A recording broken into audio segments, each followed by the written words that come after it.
Gengsi mergo loro ati manuti kancani wong lanang oleh cerita aja pendem dhewe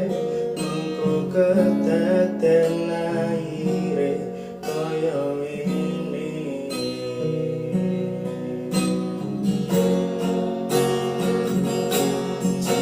tantang ngerti saksi wong lanang loro ati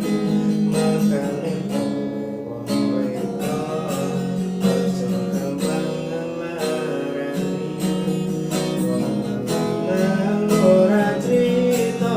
moro-moro pengen mati mergo sing